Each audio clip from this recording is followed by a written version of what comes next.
नमस्कार मित्रों, रामायण कथा में आपका स्वागत है। आज हम उत्तरकांड भाग 12 अश्वमेध यज्ञ की कथा सुनाएंगे। अगर यह कथा आपको पसंद आए तो हमारे चैनल मान्या धर्मार्थ को सब्सक्राइब करें।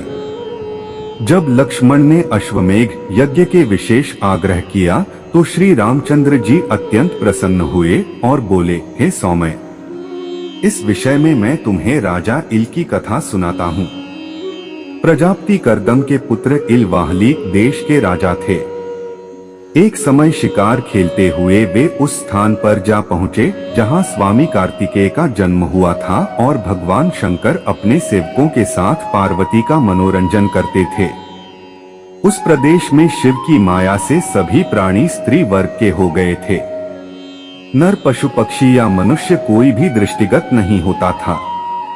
राजा इल ने भी सैनिकों सहित स्वयं को वहां स्त्री रूप में परिणत होते देखा।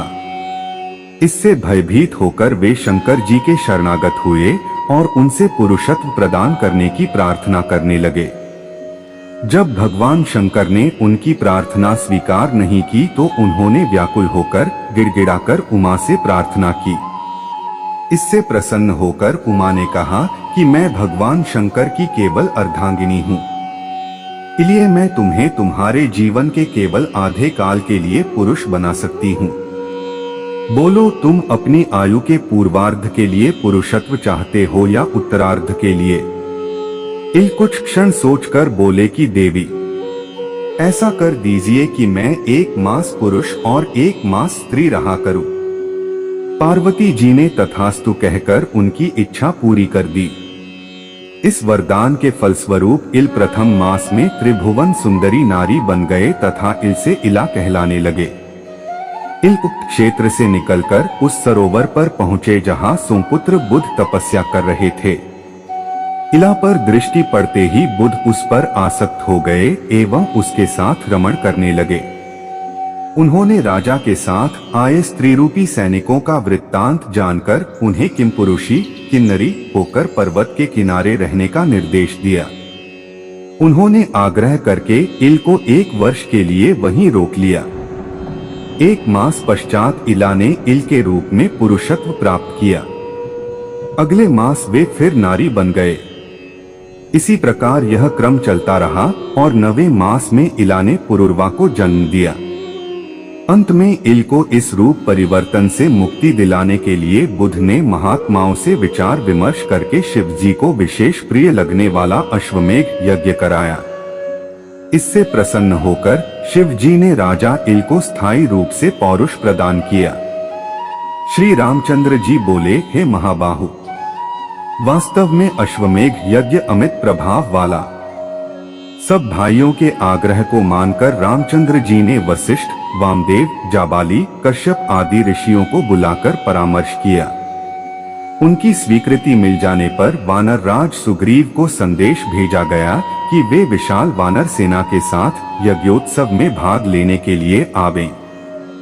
फिर विभीषण सहित अन्य राज महाराजाओं को भी इसी प्रकार के संदेश और निमंत्रण भेजे गए। संसार भर के ऋषिमहर्षियों को भी सपरिवार आमंत्रित किया गया।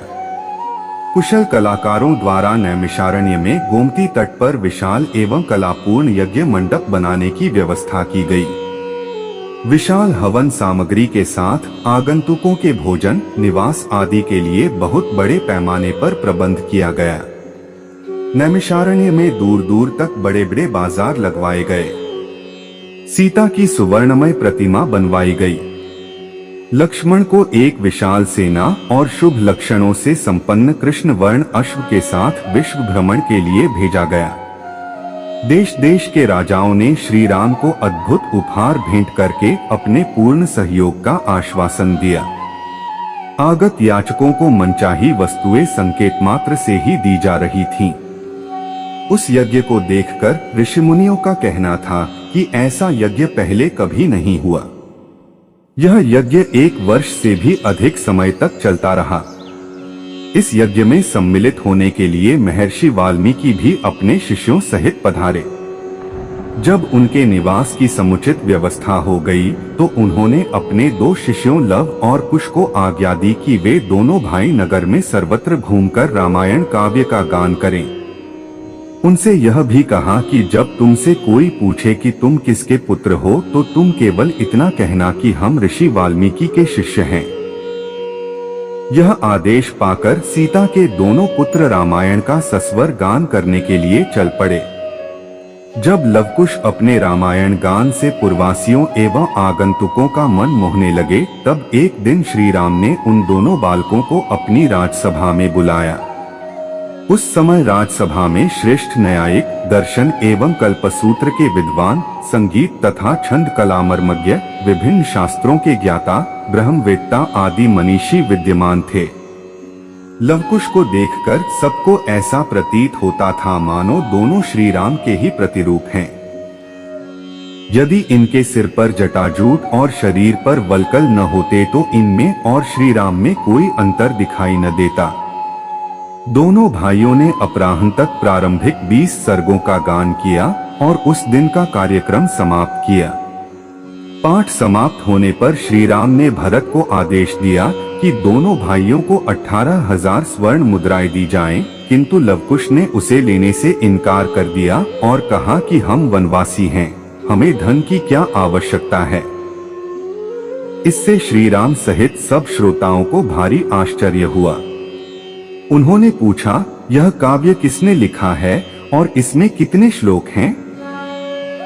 यह सुनकर उन मुनि कुमारों ने बताया, महर्षि वाल्मीकि ने इस महाकाव्य की रचना की है। इसमें 24,000 श्लोक और 100 उपाख्यान हैं। इसमें कुल 5 सर्ग और 6 कांड हैं। इसके अतिरिक्त उत्तरकांड इसका 7वां कांड है। आपका चरित्र ही इस महाकाव्य का विषय है। यह सुनकर रघुनाथ जी ने यज्ञ समाप्त होने के पश्चात संपूर्ण महाकाव्य सुनने की इच्छा प्रकट की। इस काव्यकथा को सुनकर उन्हें पता चला कि कुश और लव सीता के ही सुपुत्र हैं।